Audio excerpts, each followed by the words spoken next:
우리 249장이요. 249장 4절입니다.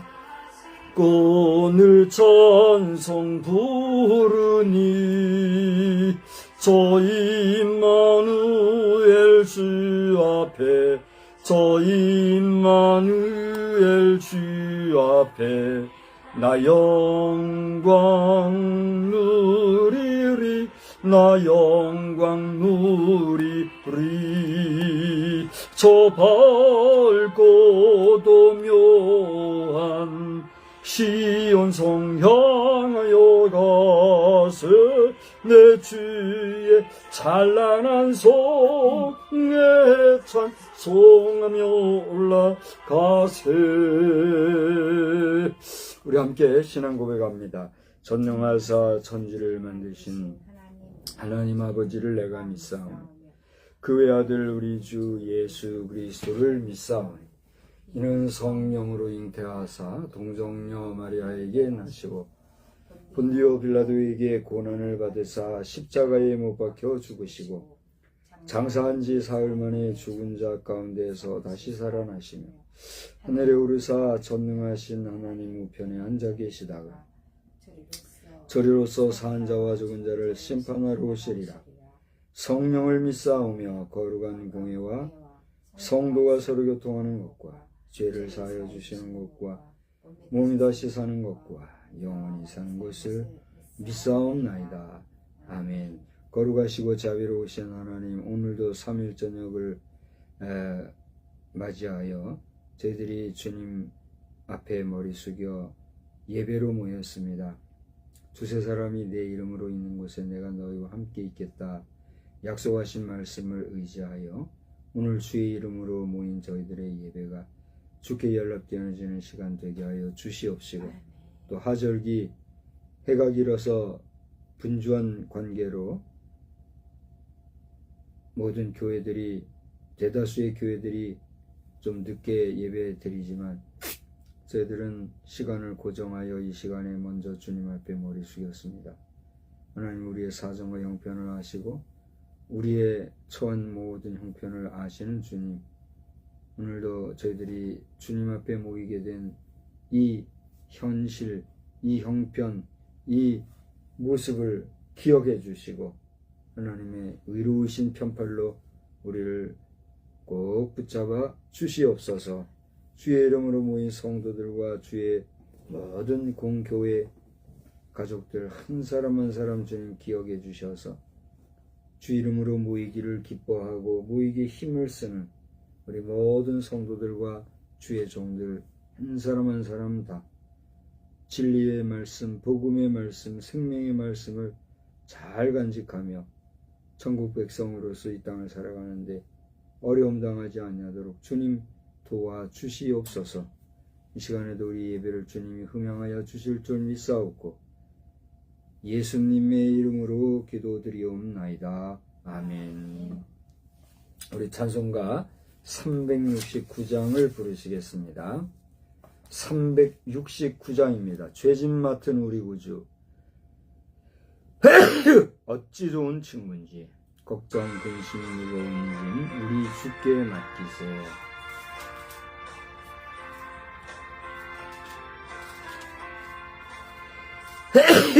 죄짐 맡은 우리 구주 어찌 좋은 친구인지 걱정 근심 무거운 짐 우리 주께 맡기세. 주께 고함 없는 고로 복을 받지 못하는 사람들이 어찌하여 아랠 줄을 모를까. 시험 걱정 모든 괴로움 없는 사람 누군가. 부질없이 낙심 말고 기도드려 아뢰세. 이런 진실하신 친구 찾아볼 수 있을까. 우리 약함 아시오니 어찌 아니하를까. 근심 걱정 무거운 짐 마음이 진정인가. 피난처 우리 예수 주께 기도드리세. 세상 친구를 시하고 너를 정하여도 예수 품에 안기어서 참 은혜로 받겠네.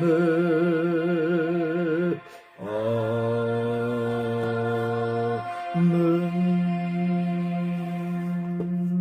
우리 말씀은 고린도 후서 6장 1절로 12절을 보시겠습니다.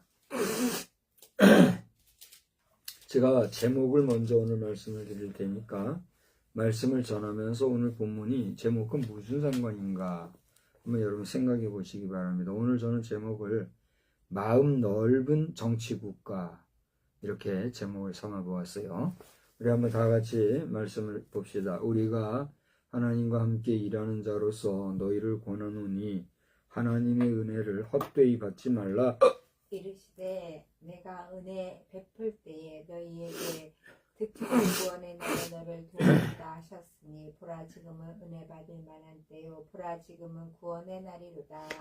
우리가 이 직분이 비방을 받지 않게 하려고 무엇에든지 아무에게도 거리끼지 않게 하고 오직 모든 일을 하나님의 일꾼으로 전선하여 많이 견디는 것과 환난과 공핍과 고난과 매맞음과 갇힘과 난동과 수고로움과 자지 못함과 먹지 못함 가운데서도 깨끗함과 인직과 오래 참음과 자비함과 성령의 감화와 거짓이 없는 사랑과 진리의 말씀과 하나님의 능력으로 의의 무기를 좌우에 가지고 영광과 욕됨으로 그러했으며 악한 이름과 아름다운 이름으로 그러했느니라. 우리는 속이는 자 같으나 참되고 무명한 자 같으나 유명한 자요 죽은 자 같으나 보라 우리가 살아있고 징계를 받는 자 같으나 죽임을 당하지 아니하고 근심하는 자 같으나 항상 기뻐하고 가난한 자 같으나 많은 사람을 부유하게 하고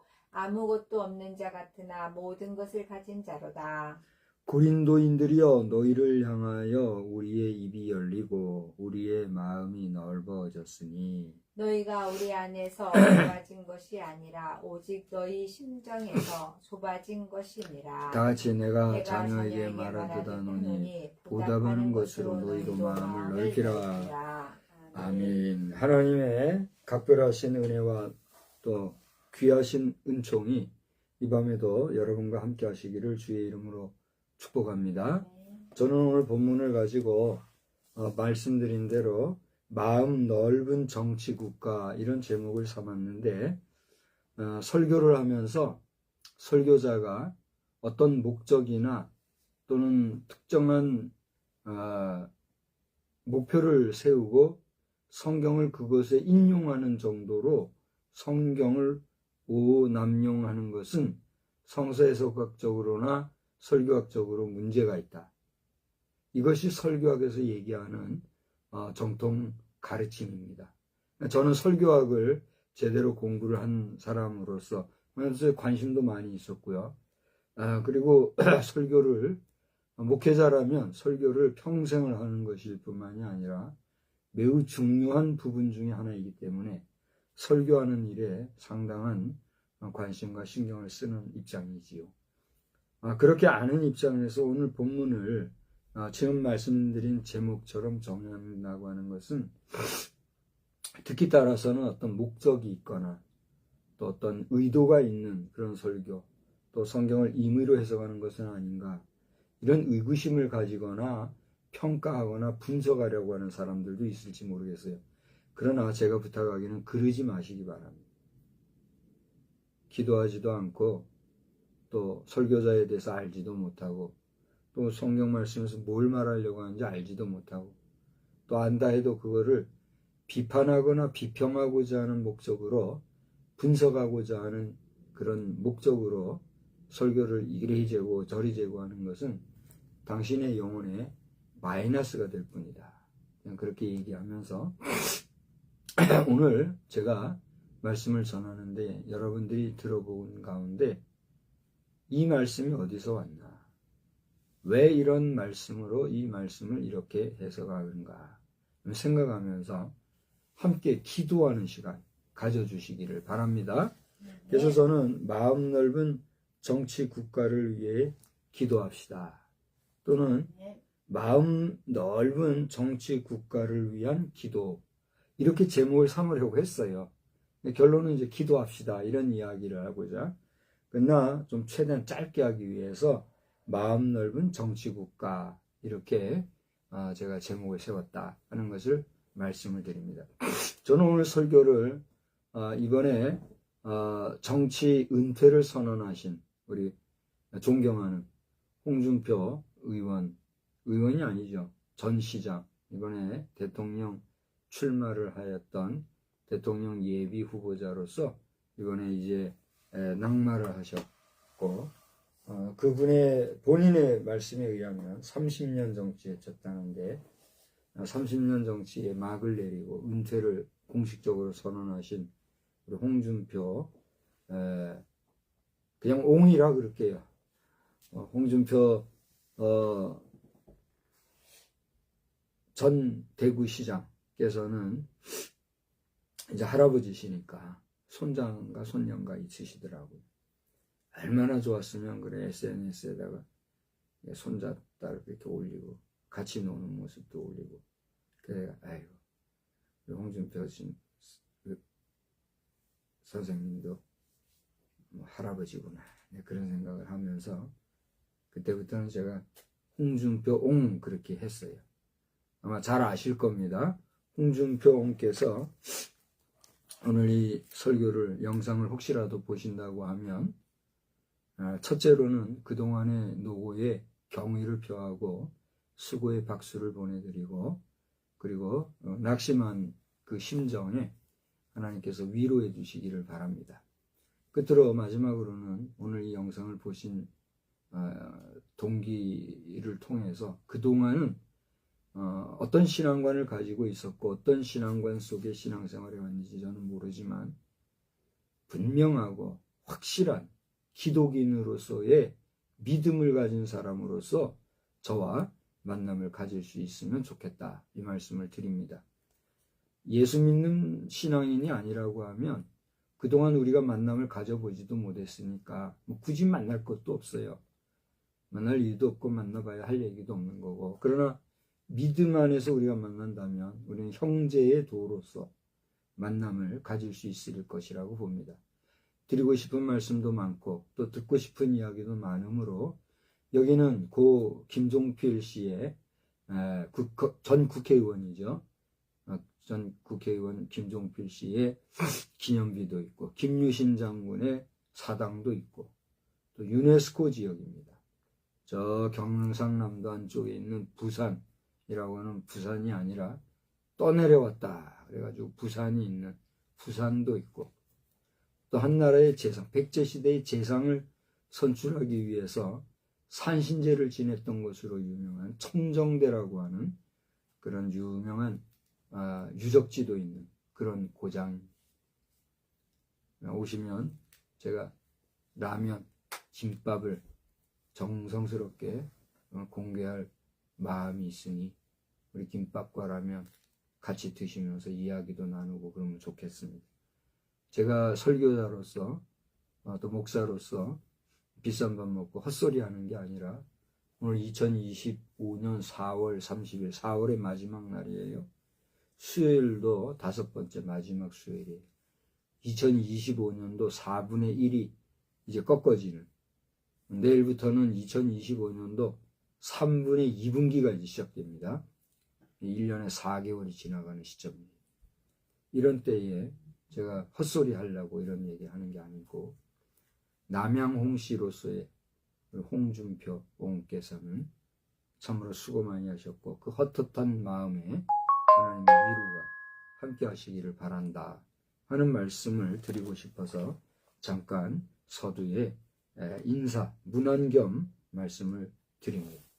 오늘 1절을 보면 바울 사도가 고린도 교회 성도들에게 이렇게 얘기합니다. 너희들은 하나님의 은혜를 헛되이 받지 말라. 따라서 합시다. 하나님의 은혜를 헛되이 받지 마십시오. 헛되이 받지 마십시오. 오늘 설교자가 설교하는 이 설교를 헛되이 듣지 마십시오. 오늘 이 설교자가 여러분 앞에 말씀드리는 이 말씀이 그저 목사의 한 인간의 지나가는 이야기 정도로 듣지 마시고 하나님께서 부족한 종을 통해서 이 시대에 누구에게인지는 모르지만 오늘 이 시대를 살아가는 또 이 영상을 만나는 여러분들 가운데 누구에게인가 하나님의 은혜를 베풀어 주시는데 그 은혜를 헛되이 받지 말라고 하는 그런 말씀을 경청하시라 말씀을 전하면서 마찬가지로 그러한 말씀을 전하는 목사의 이 설교를 여러분 헛되이 받지 말기를 참 정중히 부탁드린다 하는 것이에요. 제가 설교하는 게 뭐 어떻게 보이고 어떻게 들릴지 모르지만 저는 지금 저의 모든 것을 걸고 설교하는 거예요. 그죠?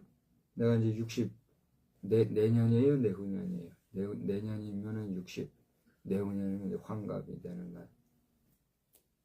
내가 60 평생 살아오면서 지나왔던 모든 세월들, 또 나의 인격, 나의 지식, 나의 건강, 나의 삶, 모든 것이 지금 혼연일체가 돼서 하나로 지금 선언되고 있는 거예요. 느끼십니까? 그걸 여러분 아신다고 하면 오늘 설교자의 이 설교 내용이 허투루 여러분 들어서는 안 된다는 거예요. 저 자신도 그렇게 온 힘을 다해서 지금 이야기하고 있다. 이것을 여러분 아시기 바랍니다. 중요한 것은 첫째로 하나님의 은혜를 우리가 헛되이 받으면 돼요, 안 돼요? 안 된다는 거예요. 하나님의 은혜가 뭡니까? 하나님의 은혜가 뭐예요? 우리가 은혜 받았습니다. 은혜 받으십시오. 아유, 참 은혜로운 생활 하시고 있나요? 요즘 참 어떻게 은혜 가운데 지냅니까? 우리가 은혜 그렇게 얘기하잖아요. 은혜가 뭐냐 말이에요. 우리가 여러 가지 경우에 이 은혜라고 하는 말은 다양하게 폭넓게 그리고 여러 가지 상황에서 우리가 사용되고 있어요. 그랬죠? 짐승이 사람에게 목이 말라 죽어가다가 물 한 모금을 마시면 사람에게 뭘 받은 거예요? 은혜 받은 거예요. 배고픈 거린이 정말 정성스럽게 밥 한 상을 받아서 허기진 배를 채웠어요. 그 거린은 밥상을 받은 사람에게 뭘 받은 거예요? 은혜 받은 거예요. 우리가 살아가면서 사람과 사람 사이에, 심지어 짐승과 사람 사이에도 은혜 받는 경우는 있어요, 없어요? 분명히 있어요. 이것은 우리가 정말 두고두고 갚아야 하는, 혹은 갚을 수는 없지만 정말 표현할 수 없는 감사한 것들, 그걸 우리가 거저 받았을 때 그걸 은혜 받았다 그래요. 그러니까 다시 말하면 은혜라고 하는 것은 우리가 성경적인 용어 또 신학적인 해석으로서의 은혜라고 하는 것은 뭐예요? 여러 가지 말이 많이 있겠지만 누구로부터? 하나님께로 거저 받은 선물, 그게 뭐예요? 은혜다 하는 거예요. 선물이라고 하는 것은 값을 주고 받습니까? 값을 안 주고도 그냥 일방적으로 받습니까? 일방적으로 받는 거예요. 그것을 받음으로 인해서 나에게 기쁨이 있고 만족이 있고 채워지는 충족감이 있는 거예요.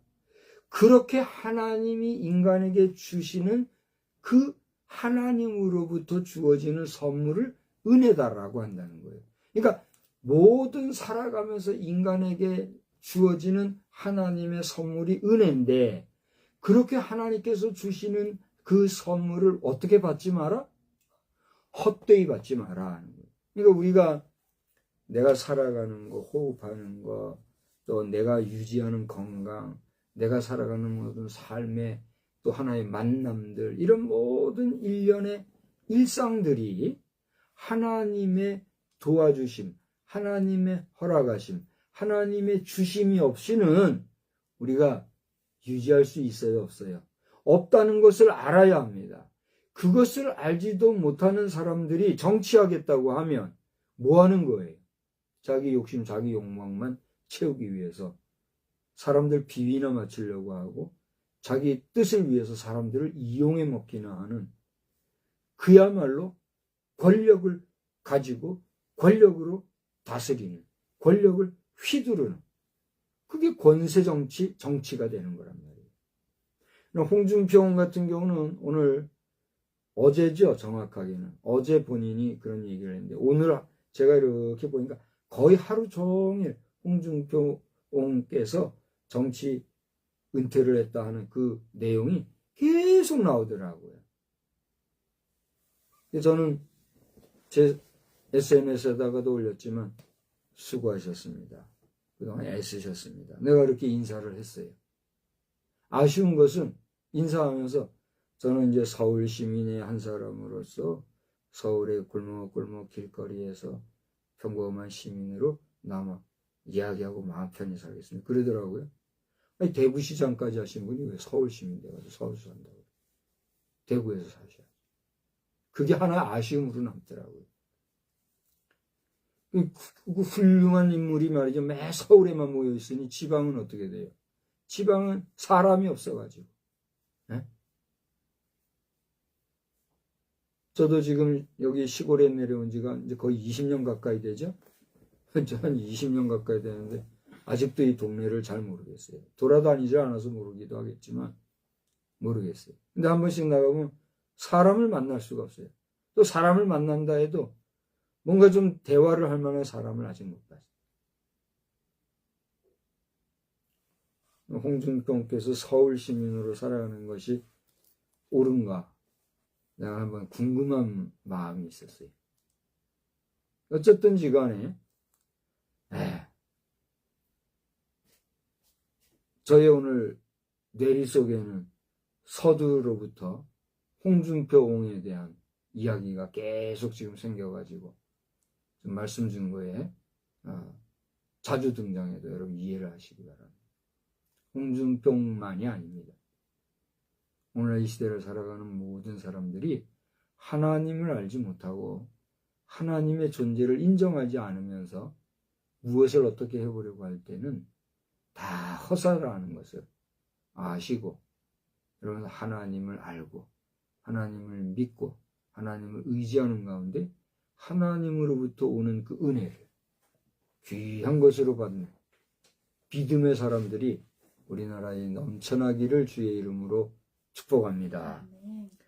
두 번째로는 바울사도는 오늘 4절부터 3절부터 봐야 되는데 이제 4절부터 보면은 5절 6절까지 보면은 그가 당하였던 고난들이 아주 리얼하게 그리고 세세하게 이렇게 정리가 되어 있는 걸 보게 돼요. 그렇죠? 바울사도는요 출신이 좋은 사람이었습니다. 그렇죠? 그는 혈통이로는 유대인이요. 또 학문적으로는 가말리엘, 당시의 유대인들에게 있어서는 최고의 율법사라고 하는 가말리엘의 문화생으로서, 문화생이라고 하는 것은 가말리엘 선생님 집에서 먹고 기거하면서 그야말로 가말리엘 선생님의 안고서는 모든 것을 보고 배우는 그런 걸 얘기해요. 그런 문화생으로서 율법에 있어서는 어떤 사람이에요? 정통학자 뿐만이 아니라 정치적으로도 그는 그 당시에 많은 로마인들, 그죠? 로마인들과의 결탁 속에서 권세를 부릴 수도 있는 그런 위치에 있는 사람이었어요.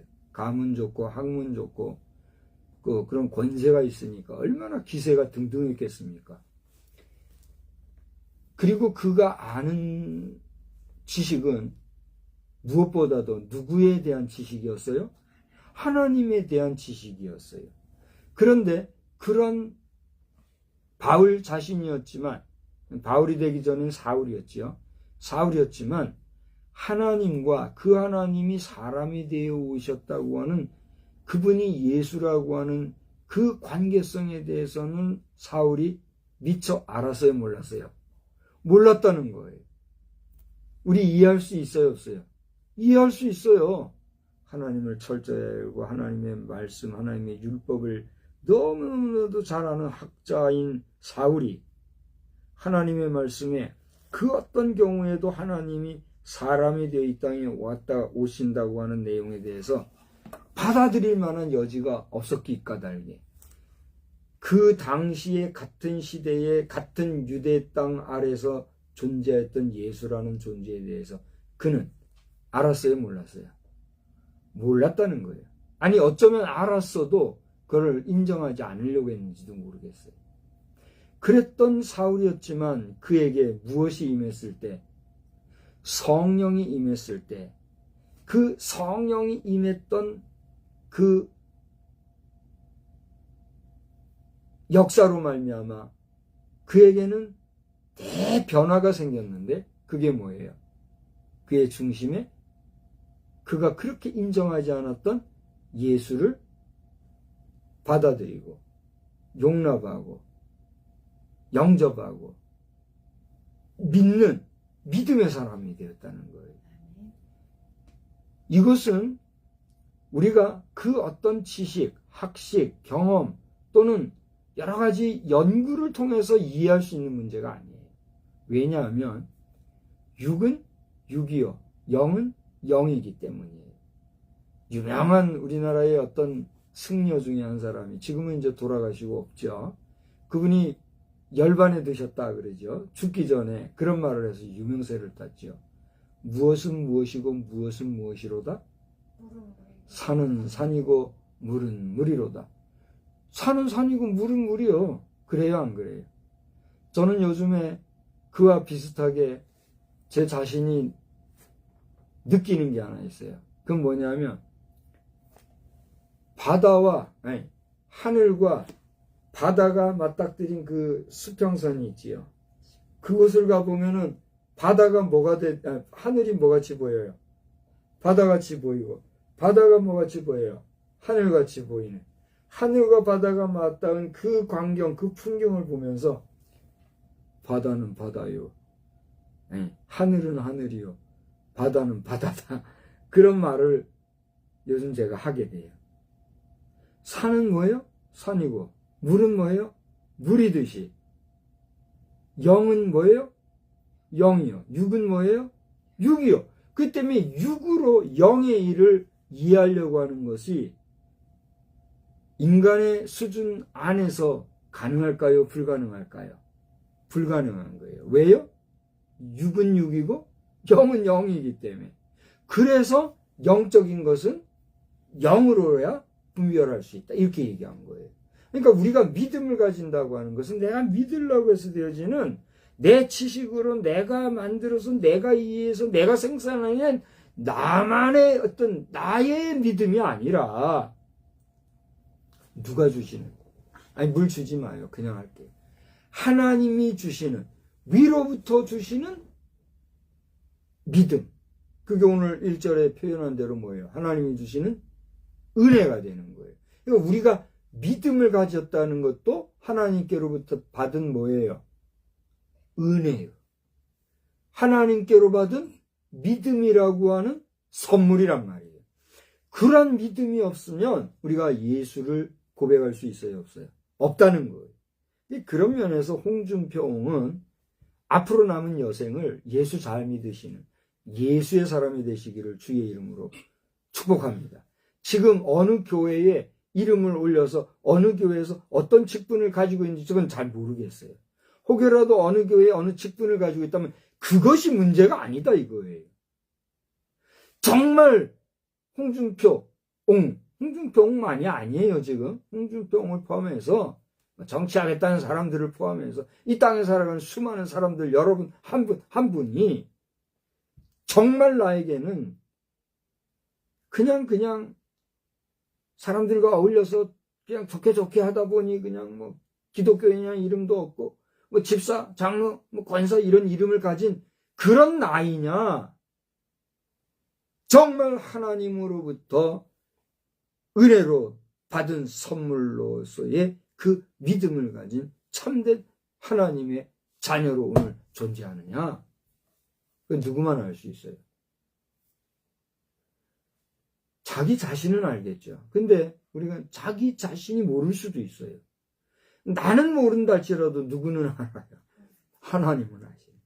그러므로 당신이 가진 믿음은 하나님이 보실 때 옳다 인정해 줄 수 있는 그런 참 믿음의 백성 되기를 주의 이름으로 축원합니다.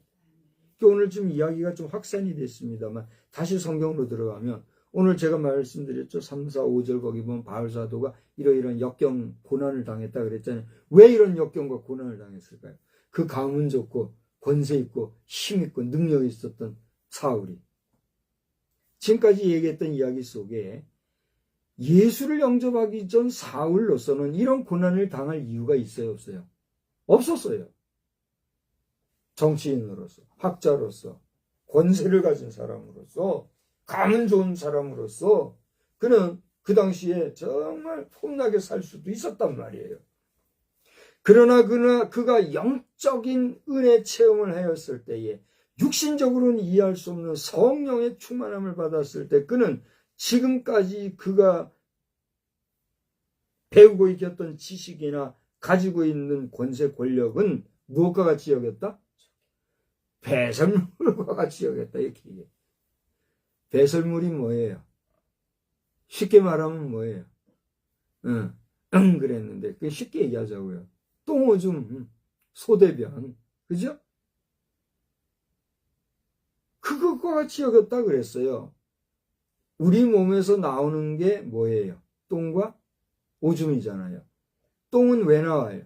내 몸에 불필요하니까. 모든 에너지를 다 쓰고 내 몸에서는 더 없어도 되니까 이제는 내 몸에 둘 필요가 없으니까 뭐예요? 빼는 거예요. 소변도 마찬가지로. 그쵸? 근데 이것이 안 빠지고 속에 있으면 어떻게 돼요? 빵빵빵빵 터지잖아요. 그렇지 않습니까? 바울 사도가 그렇게 깊이 연구하고 많이 알고 가졌던 권세 권력을 이와 같이 배설물로 여겼던 것은 그가 가졌던 그런 권세 권력과 지식들이 자기에게 있으면 뭐가 같이 되니까? 해로울 것이니까. 그 모든 것을 해롭게 여기고 배설물 같이 여겼다. 이런 얘기를 했단 말이에요. 그렇게 했던 바울, 그는 그렇게 하면서 누구를 위해서 살았다고요? 예수를 위해서 살았는데 절 보세요. 그 정도로 자기 권세 권력도 다 내놓고 명예도 다 내려놓고 예수를 위해서 살면 걔도 뭐 왕같이 살지는 못해도 그래도 행세나 하면서 어려움 없이 즐겁게 살면 좋잖아요. 그래요, 안 그래요? 그런데 바울 사도의 삶이 어쨌다고요? 여기 보니까 예수에서 산다고 그가 겪은 고난, 고통, 어려운 역경들이 줄줄이 연결이 되고 있어요. 무슨 얘기입니까? 우리가 예수를 믿고 예수를 위하고 산다고 하는 것은 예수 믿어 영광이 이도하기지만 그것이 영광된 삶으로 연결되는 것만은 아니라고 하는 거예요.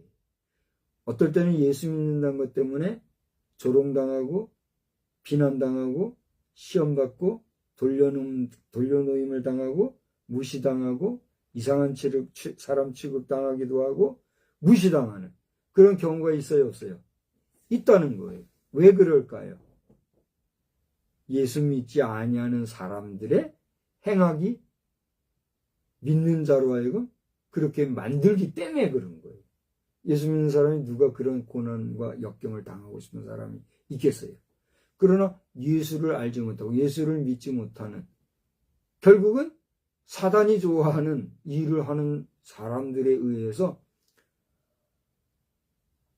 부득이하게 고난을 당할 수밖에 없다는 거예요.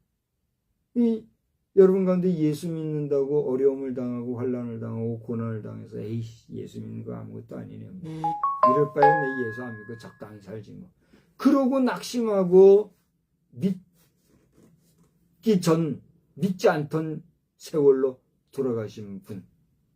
그분도 우리 주변에 있어요, 없어요? 있다는 소식을 많이 듣습니다. 여러분 가운데 혹시라도 이 영상을 보시는 분 가운데 찔림이 있고 그런 가운데 처해 있는 분이 계시다고 하면 1절 말씀 기억하십시오. 하나님의 은혜를 어떻게 해요? 헛되이 받지 마라. 하나님의 말씀, 하나님의 은혜로 주신 이 믿음을 가질 때에라야 우리가 구원을 받을 수 있는데 이 받은 바 구원의 은혜를 등한히 여기는 사람은 어떤 사람과 같아요? 그 구원을 흘러 떠내려가게 하는 사람과 같다 그랬어요. 우리가 이것을 기억하게 된다면 얼마나 조심스러운 말씀인지 알 수가 없어요. 그럼 성경 볼까요? 히브리서인가요? 히브리서 2장인가요? 히브리서 2장 말씀 한번 봅시다. 히브리서 2장에 우리 한번 천천히 읽어봅시다. 3절까지 1, 2, 3절 한번 천천히 봅시다.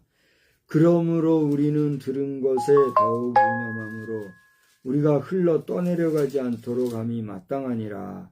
천사들을 통하여 쓴 말씀이 견고하게 되어 모든 범죄함과 순종하지 아니함이 공정한 보응을 받았거든. 우리가 이같이 큰 구원을 등한히 여기면 어찌 그 보응을 피하리오. 이 구원은 처음에 주로 말씀하신 바요. 들은 자들이 우리에게 확증한 바다. 그래서 잘 봐요. 구원은 무엇으로만 받아요? 하나님이 주신 믿음으로만 받는다 그랬어요. 하나님이 주신 이 선물인 믿음을 우리가 등한히 여기는 것은 오늘 말씀에서 보는 것처럼 하나님의 은혜를 어떻게 받는 거예요? 헛되이 받기 때문에 이런 일이 생긴다는 거예요. 그러면 구원은 믿음으로만 받는 것인데 여기 히브리서 말씀대로 우리에게서 믿음이 떨어지면, 믿음이 떠나면 그는 받은 바 구원도 어떻게 할 수 있다는 거예요? 흘러 떠내려갈 수 있다고 성경이 얘기하고 있다는 얘기예요. 그러니까 고대 말씀드린 대로 여러분 가운데 믿음을 잃어버리고 믿음에 대해서 회의감을 가지고 믿음에 대해서 추락하고 낙심하고 실망하여서 믿음 생활을 저버리고 내 자유롭게 살리라 하는 분이 이 영상을 본다면 여러분 하나님 앞에 다시 한번 엎드려서 하나님이 여러분을 찾으시고 여러분에게 믿음 주시고 여러분을 사랑하셔서 여러분을 구원해 주겠다 약속하신 그 구원의 은혜를 값진 것으로 그 무엇으로도 바꿀 수 없는 것으로 여기고 귀하게 여기고 나가기를 주의 이름으로 축복합니다. 저는요 금이 2만 얼마였던 시대가 있었는지는 잘 모르겠어요. 최소한 3만 얼마 때가 있었다는 걸 내가 기억을 해요. 내가 군생활을 할 때 한 돈이 4만 얼마인가 그때 2만 원대였어요. 내가 우리 동기들이 3돈짜리 반지를 했어요. 내 반지 혹시 본 적 있죠? 네. 우리 부대 마크 해가지고 몇 사람 안 돼요. 내 동기가 3명인가 4명인가가 각자 각출해가지고 그 순금으로 3돈일 거야 아마. 그 크기 봤죠? 그 3돈쯤 돼요? 4돈쯤 돼요. 하여튼 서너 돈. 그때 금반지가 그때 한 4만 원, 5만 원까지 안 갔을 거예요. 한 4만 원대. 나는 4만 원으로 들었는데. 하여튼 2만 원이든 4만 원이든 그런 때가 있었다. 오늘 제가 우연찮게 뭐가 있어서 우연찮게 그냥 금에 대한 얘기가 나오길래 요즘 금 한 돈이 얼마나 되나 하고 금 시세를 물어봤어요. 얼마요? 70? 내가 오늘 61만 원 나오더라고요. 며칠 전에 61만 4천 원인가 얼마 이러더니 좀 떨어져 이제 오늘 61만 원까지 있더만요. 금한 돈이 60만 원이 넘는 시대예요 지금. 우리가요 아이들 100일 되면은 보통 반 돈짜리 선물했잖아요. 우리 못 살던 시대에도 그때나 지금이나 돌맞이 되면은 제일 무난한 선물이 그래도 금반지 한 돈은 해주는 거잖아요. 그죠? 근데 봐요. 못 살던 시대에도 금반지 한 돈 해주는 거는 그래도 할만했어요. 그죠? 근데 지금 어때요? 돌 선물로 금 한 돈 해가려고 그러면 60만 원이라니까. 지금 얼마나 우리 풍요로운 시대를 살아가고 있습니까? 근데도 깊이 들어가 보면 그래요. 제가 딴 얘기 하려는 게 아니라 봐요. 우리가 받는 구원이 그렇게 부담스러운 금, 끼케야 한 돈밖에 안 되는 게 60만 원인데 골드바 하나면 얼마 정도 하나요? 기백만 원 하겠죠? 그죠? 수백만 원 한다고 합시다. 골드바 하나 별 수 없이 골드바 하나 이거 가지고 무슨 얼마나 대단한 일을 하겠어요. 그죠? 근데 봐봐요. 우리가 받는 구원의 은혜가 그럼 골드바 톤당으로 준다고 합시다. 톤당으로 아니면 저 큰 배로 한 배 트럭으로 한 트럭까지 온다고 해서 우리가 구원받을 수 있나요? 성경은 돈으로도 못 가요. 하나님 나라. 힘으로도 못 가요. 하나님 나라. 오직 뭐로 가요? 믿음으로만 간다고 그랬어요. 근데 이 믿음이 누가 주시는 믿음이라고요? 내가 가지는 믿음이 아니라고요. 하나님이 주신 믿음. 하나님이 너는 내가 사랑하는 나의 아들이다. 너는 내가 사랑하는 나의 딸이다. 하나님이 택하시고 하나님이 은혜 주시고 하나님이 선물로 주신 그 믿음을 가진 자, 그만이 뭐예요? 구원을 받는다는 거예요. 아멘? 그 믿음이 당신에게 있느냐 이거. 내가 집사가 됐다, 장로가 됐다, 웃기지 마란 말이에요. 목사가 됐다, 웃기지 마라고요. 오늘 우리 아마 보셨을 거예요. 강 목사님의 친구분 김 목사님 있죠. 그 예수전도단 뭐 하고 하시는 그분이 오르렸더라고요. 이게 무슨 얘기냐면, 네가 왜 그 얘기를 왜 하려고 그러냐. 지금 딱 입을 딱 닫아. 금방 나오려고 그랬는데 딱 닫아버리지. 하지 말라는가 봐요. 아무튼 우리가 받은 구원은 행위로나 금, 은으로나 명예나 지식이나 권력으로가 아니라 내가 가진, 내가 생산해, 내가 만든 나의 믿음이 아니라 하나님이 주신 은혜의 선물로 된 하나님의 주신 믿음 안에서 가진 그 값으로 구원받는 거다. 이걸 얘기하고 있단 말이에요. 그 귀한 은혜를 흘러 떠내려가지 말게 하라는 거예요. 이 바울사도가 그것을 위해서 헌신하고 사역했다는 거예요. 그런데 봐요. 그렇게 귀한 메시지, 제가 지금 이 메시지를 전하는 것이 여러분 어떻게 들릴지 모르겠어요. 근데 이거의 성경 핵심이잖아요. 그죠? 근데 이런 귀한 생명의 말씀을 전하는데 그 말씀 전한다고 그가 받은 고난이 어떤 것들이에요? 오늘 3절, 4절, 5절에 기록된 이런 것들이었다 이거예요. 네? 그러면서 이 고린도 교회 성도들에게도 바울사도가 한마디 했어요. 고린도 후서는 고린도 전서와 함께 고린도 교회 성도들에게 쓴 거잖아요. 그죠? 근데 이 고린도 교회 안에는요, 바울사도에 대하여서 이 말 저 말 하는 사람들이 있었다는 거예요. 그러니까 바울사도가, 정말 하나님의 선택한 자가 맞느냐? 그는 그리스도의 종이 맞느냐? 이런 얘기로부터 시작해가지고, 바울사도의 그 사도됨에 대해서 이말저말 말이 참 많은 사람들이 고린도 교회 성도였어요. 그리고 특별히 은사, 그들이 받은 은사에 대해서 여러 말을 하였던 그런 사람들이 어디예요? 고린도 교회 사람들이에요. 그런 고린도 교회 성도들을 향해서 바울사도가 한마디 툭 던졌어요. 그게 뭐냐면 오늘 여기 나와요. 11절 고린도인들이여 너희를 향하여 우리의 입이 열리고 우리의 마음이 넓어졌으니. 내가 고린도 교인 성도 여러분 들으십시오. 내가 여러분들에게 내가 말하려고 해서가 아니라 하나님께서 나에게 입을 열어 말씀하게 하심으로 내가 말씀하는데 내 마음문이 열려서 여러분한테 하여튼 성령 안에서 내가 얘기하는데 잘 들어보시오. 이거 얘기하는 거예요. 그러면서 12절에 너희가 우리 안에서 좁아진 것이 아니라 오직 너희 심정에서 좁아진 것이니라. 이러니 무슨 얘기인지 이해가 되세요? 다시 말하면 고대 얘기했지만 고린도 교회 성도들이 바울사도의 사도권에 대해서 이 말 저 말하고 바울사도는 어떤 사람이냐, 나는 누구에게 속하고 나는 누구에게 속하고 이렇게 말했던 사람들이 고린도 교인들이잖아요. 그 바울사도의 사도권을 제대로 인정하지 않으려고 바울사도에 대해서 꽁한 마음이 있었던 사람들이다 이거예요. 네? 근데 왜 그들이 그렇게 했을까?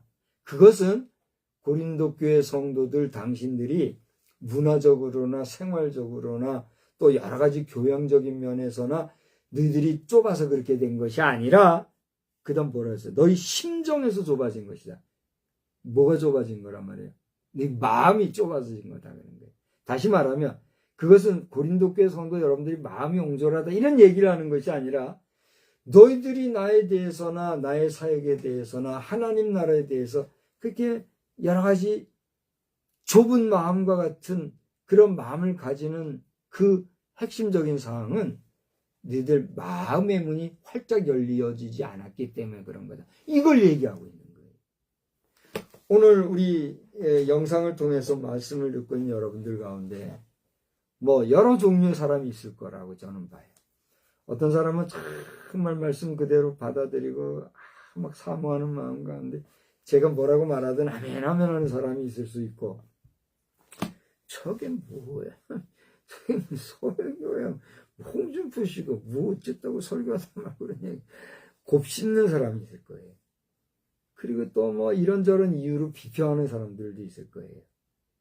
그러지 말라는 거예요. 그러지 말고 오늘 이 메시지를 잘 끝까지 들어보셔요. 이게 바울사도가 얘기하기를 네 마음이 이렇게 좋아진 건데, 그냥 13절 다 같이 한번 읽어봐요. 13절 시작. 내가 자녀에게 말하듯 하노니 보답하는 것으로 너희도 마음을 넓혀라. 우리가 자녀들에게, 근데 할아버지가 그런 말씀을 자주 하셨던 것 같아요. 우리 할아버님이 나에게 대범하라, 마음을 넓게 쓰고 넓은 마음을 가져라, 이런 얘기를 하셨어요. 네? 저에게 이런 얘기하는 거 들어보셨어요? 한번 들어봤어요? 나는 할아버지께서 여러 번 저에게 이런 얘기 하시더라고요. 할아버지는 한 번도 노여워하는 저기를 안 하시, 나에게는 안 하시더라고요. 자녀분들, 우리 아버지 형제분들에게는 노하면 막 소리도 내고 하셨잖아요. 나한테는 노여움을 안 내시더라고요. 또 그래야지 손자한테 노여움에 내서 뭐 하겠어요, 그죠? 근데 말씀 한마디 한마디가 전곡을 찌르는 말씀을 하시더라고요. 내가 마음을 넓게 쓰지 못한 게 있었나 보죠. 아마 그랬을지도 몰라요. 내가 그때 청산 생활할 때 얼마나 괴로워했잖아요. 그건 당신이 더 잘 알잖아요, 그죠? 막 답답해하고 했던 그 마음이 아마 읽혀졌던가 봐요. 그래서 대범해라고, 마음을 넓게 가지라고 이렇게 얘기하셨는데, 오늘 이거예요. 너희가 마음을 넓게 가지라는 거예요. 다시 말하면 고린도 지역의 생활 패턴이나 라이프 스타일, 또 그게 그건가요? 지경의 생활 풍습, 또 환경적인 여러 가지 상황들, 그런 것들에 매여서 그런 관계에 매이고 그런 어떤 전통이라든가 풍습, 이런 것에 매여가지고 그것에만 몰두하고 그 정도의 수준, 그 정도의 생각을 가지고 하나님과 하나님 나라에 대해서 너희들이 판단하려고 하지 말고, 너희들이 다 알지 못하는 신령한 세계, 신령한 나라, 신령한 하나님의 일에 대해서 너희들이 기억하라, 이거예요. 할렐루야. 우리가 신앙생활 한다는 것이요, 돌아보면 이 일상의 생활 속에서의 궤적들 가운데 이해가 안 되거나 또는 이해할 수 없는, 뭔가 상식적으로 용납할 수 없는 그런 상황들이 발생할 경우가 있어요, 없어요? 있잖아요. 왜 그럴까요? 분명히 사람 생각으로, 일반적인 상식으로는 이건 아닌데 하면서도 오묘하게 이끌어 가시는 하나님의 방법을 볼 때는 우리가 이해할 수 없을 때가 있잖아요. 그와 같이 영적인 하나님의 세계는 어떻단 말이에요? 우리가 마음문을 넓히지 아니하고는 볼 수 없고 이해할 수 없는 세계가 하나님 나라다라고 하는 거예요.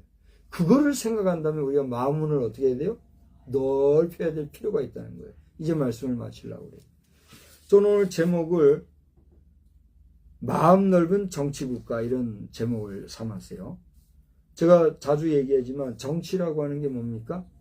그것은 권력과 권세로서 다스리는, 국가를 다스리는, 그게 정치예요. 그죠? 물론 정치라고 하는 뜻이 그걸 먼저 얘기하지는 않아요.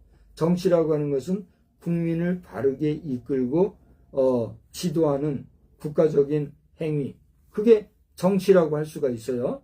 그러나 분석적으로 깊이 들어가 보면 권력이 있어야 그 모든 일들을 행할 수가 있어요, 없어요? 있잖아요. 그래서 지금 우리가 쓰고 있는 용어인 정치를 우리가 뜻풀이 글자인 한자로 가만히 들여다보면 그 정치라는 정자가 무슨 정자예요? 권세 정자, 권력 정자. 그 정자를 쓰는 거예요. 그것으로 다스리는 게 정치라고 하는 사상이 있으니까 쉽게 얘기해서 깜냥도 안 되는, 그릇도 안 되는 자들이 정치하겠다고 정치판에 있어서 여러 가지 자기들의 뜻과 목적을 관철하기 위해서 수단과 방법을 가리지 아니하고 거짓말도 서슴없이 하는 그게 무슨 정치냐 말이에요. 근데도 정치랍시고 정치를 한단 말이에요. 그 최악한 상황이 지금 어느 나라의 상황이에요. 얘기해봐요. 어느 나라 상황이에요. 다른 나라는 난 잘 모르겠어요. 나, 너, 우리나라 대한민국의 현실이라는 거예요. 근데 그것도 알지 못한 채로 거짓의 사람들에게 현혹되었는지 미혹되었는지 아니면 꼬투리 잡혔는지 그 거짓된 사람들을 쫓아다니면서 그것을 두둔하고 옹호하고 예찬하는 자의 수가 많아졌다는 것은 우리나라의 현재 상황이 어떻다는 거예요. 우리나라 상황이 그렇게 총체적으로 지금 죄악된 가운데 있다는 거예요. 그것이 저를 통해서 오늘 하나님께서 우리 이 시대에 얘기하는 거예요. 홍준표 옹이 3번을 대통령이 나왔다고 그래요. 3번을 그동안 도전을 했는데 처음에 민심에서 안 됐대요. 두 번째는 뭐라 그러더라? 뭐라 그래요? 근데 이번에는 민심과 당심에서 다 안 됐다 그러더라고. 솔직하게 고백. 또 홍준표 옹의 특장점 중에 하나가 뭐냐면, 저를 보세요. 속이지를 못한다는 거예요. 솔직하다는 거예요. 너무 아기 같아요. 나는 그런 면이 좋아요. 지금 안 좋아하는 사람들은 또 엄청 안 좋아할 거예요. 홍준표 옹이 이 영상을 보신다면, 이제라도 이번에 은퇴하신 이후로 홍준표 옹의 장인을 좀 찾아보러 가시기 바랍니다. 만화님과 함께 장인 어르신 찾아가셔서 장인 어른께 고백을 좀 하십시오. 뭔 고백을 하시든지 알아서 하시고, 홍준표 옹의 입술로 직접 얘기하신 것 중에 장인 어르신 돌아갈 때까지 한 번도 안 찾아가 봤다고 얘기하고, 본인이 얘기하니까 알지 누가 그걸 알겠어요. 그죠? 그게 잘한 것 같이 하시는데 그게 잘한 게 아니잖아요. 부인의 가슴을 후벼 찬 거예요. 여인들의 가슴에 점수를 못 받은 거예요. 오늘 제가 알려드리는 거예요. 장인 어르신 찾아가서 고백을 좀 하십시오. 그리고 하나님이 주시는 지혜를 쫓아서 만화님과 더불어 우리 홍준표 옹의 온 가족이 예수 믿고 예수 안에서 구원받는 온전한 심령 되시기를 주의 이름으로 축원합니다. 혹여나 홍준표 옹의 가족들이 예수 믿는 집안이라고 하면 예수 잘 믿으시기 바랍니다. 무늬만 예수꾼이 아니라 참 예수쟁이라고 하는, 저는 홍준표 옹이 정말 멋있는 정치인이라고 생각을 해요. 어쩌다가 지금 이렇게 많이 좀 열악해졌지만 할 수 없어요.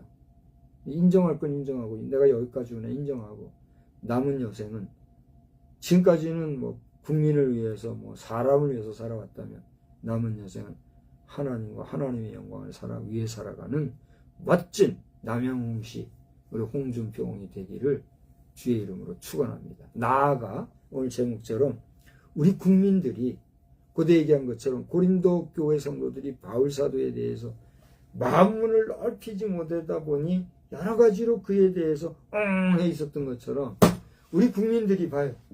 마음문을 확장 열고 우리가 민주국가의 민주시민이라면 무엇을 지키고 무엇을 지키지 말고, 무엇이 잘한 것이고 무엇이 잘못된 것인지, 누구를 쫓아야 되고 누구를 배척해야 될 것인지 판단할 능력이 있어요, 없어요? 생기는 거다 이거예요.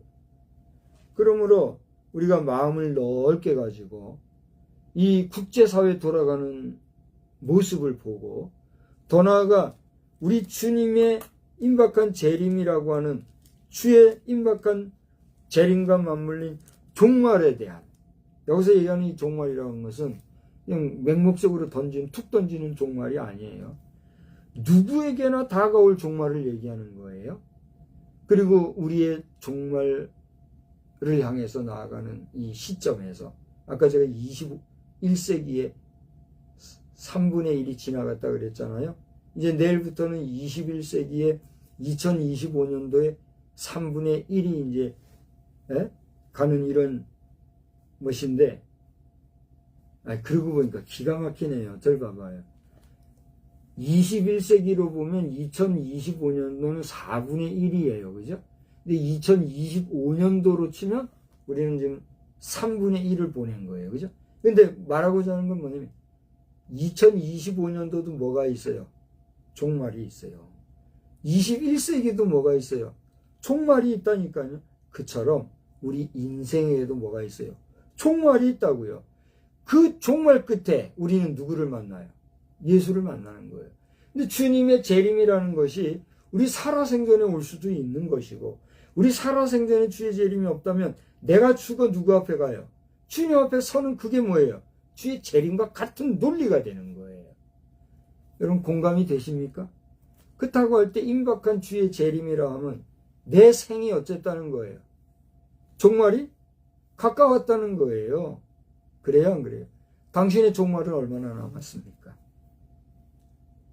나도 내 종말이 언제인지 난 잘 모르겠어요. 솔직하게. 요즘 100세 시대, 100세 시대 그러니까 내가 100세 살 수 있을까? 아침에 내가 얘기했죠. 그랬더니 우리 인생이 100세를 사는 것은 하나님이 주신 이건 생명이지 사람이 쉽게 100세 살 수 있는 게 아니다. 이런 얘기 했지요, 본인이. 그러니까 우리가 100세를 사는 것도요, 말하기 좋아서 100세 시대, 100세 시대 하지만 100세 시대라고 해서 누구나 100세 살 수 있는 게 아니라고요. 그리고 100세 산다는 것은 놀라운 복이에요. 그렇죠? 그러니까 100세를 우리가 산다고 할 때 당신 종말이 얼마나 남았냐 이거예요. 그러니까 그 남은 종말을 향해서 나아가는 나의 여생은 마음 넓은 그리스도인으로서, 우리 국민으로서는 마음 넓은 국민으로서 하나님의 은혜를 헛되이 받지 말고 하나님을 온전히 믿는 믿음 안에서, 비록 내게 고난이 온다, 신앙하는 이것으로 인해서 내게 어려움이 생긴다 할지라도 이것은 순교자들이 피 흘려 죽으면서까지 고난을 당했던 것과는 비교할 수 없는 고난인 것을 알고 하나님 앞에 범사에 감사하며 살아갈 수 있는 우리 모두의 삶이 되기를 주의 이름으로 축원합니다. 축원합니다. 기도하겠습니다. 하나님 아버지, 은혜와 사랑을 감사합니다. 오늘 바울사도의 메시지를 통하여서 보통의 해설 설교나 해석적 설교로는 풀 수 없는 그런 방법으로 오늘 우리 시대에 우리가 어떤 마음을 가지고 살아가야 될지, 우리 국가적인 마인드를 넓힐 것에 대해서 다시 한번 생각하며 말씀을 나누었습니다. 우리 대한민국이라고 하는 국가에 넓고 넓은 정말 우주와 같은 그런 큰 세계를 그리고 마음에 두고 또 지향하면서 살아갈 때 우리나라는 단순히 공화국 수준의 국가로서만이 아니라 또 세상적으로 웰스테이트 정도의 나라가 아니라 하나님의 나라가 임하는 천국의 도래가 있는 그 하나님이 친히 다스리시는 그런 아름다운 국가로의 발전이 있을 줄로 믿사오니 이미 대한민국 국민이 된 우리 국민들 한 사람 한 사람, 우리 성도들 마음 하나하나가 넓고 넓은 마음을 가지고 하나님 앞에서와 사람들 사이에 복되게 살아가는 우리가 되게 하여 주시옵소서. 이 밤에도 단잠 주시고 편안한 안식 가운데 새날 새 아침에 이르러 힘있게 살아가도록 우리를 주관하여 주시기를 원하옵고 예수님의 귀하신 이름으로 기도드리옵나이다. 아멘. 우리 370장 부르시겠습니다. 주 안에 있는 나에게 딴 근심 있으랴.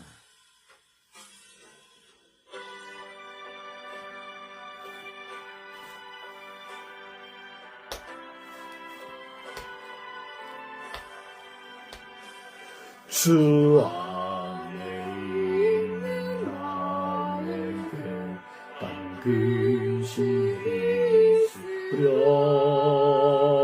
십자가 밑에 나아가 내 짐을 풀었네. 주님을 찬송하면서 할렐루야 할렐루야. 내 앞길 멀고 해도 나 주님만 따라가리. 그 두려움이 변하여 내 기도 되었고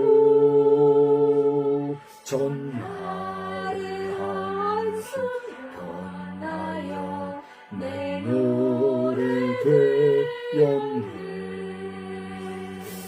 주님을 찬송하면서